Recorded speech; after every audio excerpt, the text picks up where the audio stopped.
So what about the other 1% of the UFO phenomenon? Has there ever been legitimate sightings?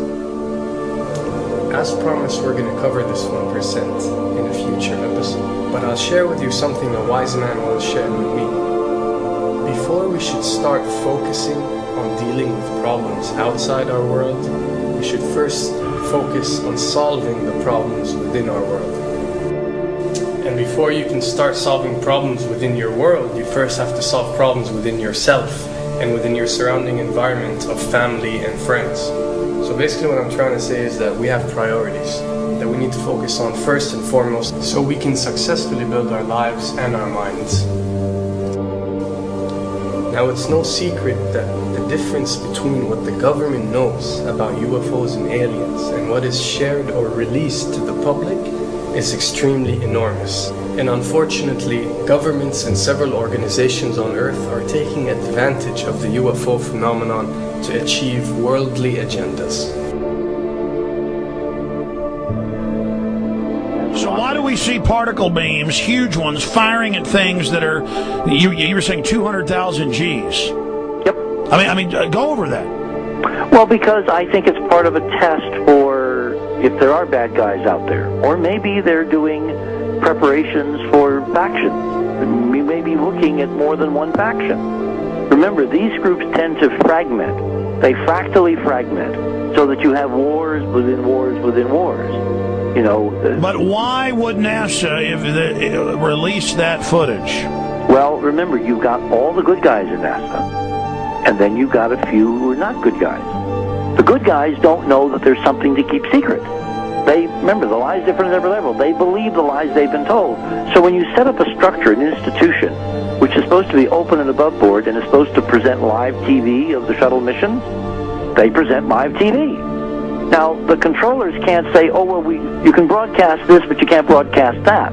Because the honest guys will then say, sure. Well, why can't we broadcast that? So people always say if this was happening, it would come out, and it is coming out. Well, I mean, I agree with you. When you've got the Catholic Church saying we need to love the aliens, they're our brothers, when you've got every major denomination saying it, when you've got all the movies, and you've got, you know, in the 80s, huge programs at the Olympics with aliens landing, you know, fake aliens, and you've got huge things the size of 3 football fields floating over Dallas, and stuff all over the place.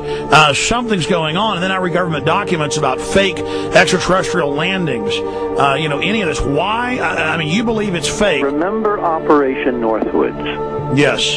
Okay. Or we can go to the, September 11th. Governments do huge, big things to sway populations at key nodal points in history. They love hoaxes. Yeah, well, they manufacture history is what it is.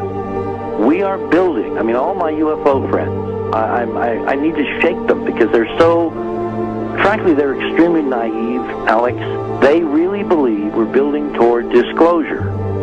I believe we're building toward a mass, carefully manufactured, fake event where ETs, who are really humans, who are really part of this secret clique, who are probably Nazis, who have developed or perfected their technology from World War II, which is why you've got to get, Joseph on. They are going to basically fake out the world. And there's an incredible window on the Nazi black ops programs, the compartmentalized, incredible high technology efforts that were being funded by the Nazi war machine, particularly toward the end of the war, in a desperate effort to win the war, and they fastened their hopes on several key technologies, some of which appear to be the control of gravity itself, which again is a separate piece of data from my work, which came at this from a hyperdimensional physics perspective. I mean, we know there's a lot of suppressed technology. I mean, 20 years after the B-2 bomber was already in service, they declassify it. So we have a lot of cases of that. We know there's a whole shadow government.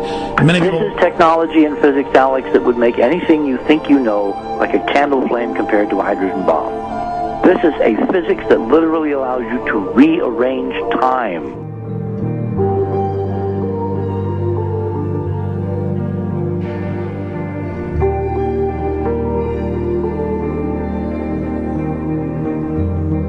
experiment. But I mean, imagine you've got all these compartments in these pyramids within pyramids of compartmentalization. That's why that's the New World Order symbol. And we don't know what they've got because they are so secret. We know they lie so much. We just know it's advanced. Mainline scientists say they're 30 years advanced. So Richard C. Hoagland, what I'm saying to you is, I'm entertaining what you're saying. I respect you. I think you're a great guy. My only issue is, like you said, dealing with what we know they could be up to. The fact, Alex, we have done experiments. We have our own data. We have experiments now from the Soviet Union. 30, 40 years when the Iron Curtain came down, when Glasnost finally prevailed, a huge amount of stuff was declassified from the KGB as well. And we now have put this data together. We not only know what the physics is, we know what it can do, we know what it's based on, we know how to make it work. We've seen in our own experiments ample evidence. We've seen experiments across the American landscape and even in Europe that vindicate various parts of this. And the latest thing I'm working on, it looks like von Braun himself was deeply involved in some of this early physics experimentation, but they're keeping all the good stuff for themselves. The reason is that if we got access to the good stuff, if we got access to the technologies, the energy, we wouldn't be worried about $4, $5 a gallon gas or $10 a gallon gas. We would live like people are supposed to live, all 6 billion of us who could live lightly on the earth, Alex, with this technology. And live longer. Absolutely, and better, and you could live to 200-300 and have the virility of your 20s and 30s. There's extraordinary medical breakthroughs, there's extraordinary physics breakthroughs, technology breakthroughs, energy. It's all been kept away.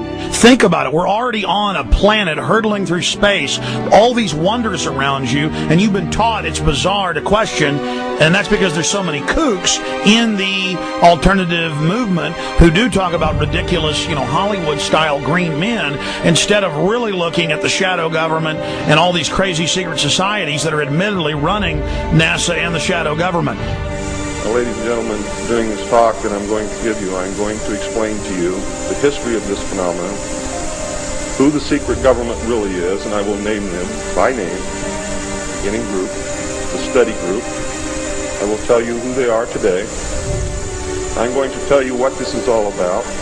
I'm going to tell you who's selling drugs to your children, and I'm going to tell you why the United States government is afraid for you to find out what the truth is regarding UFOs.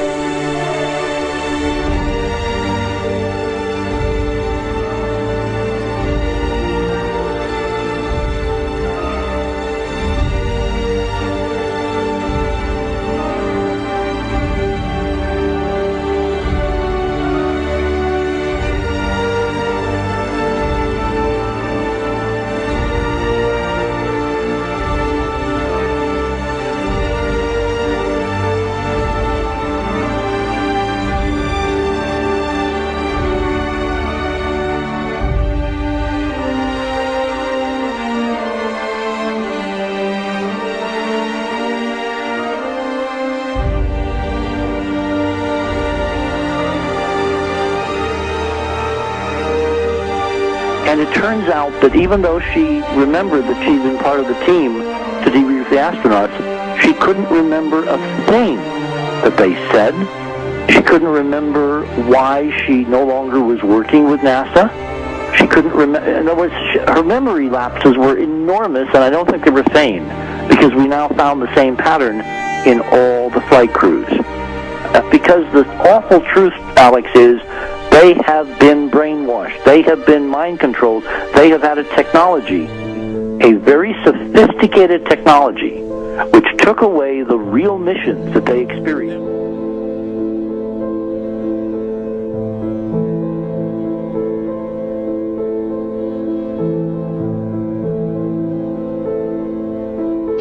Sorry.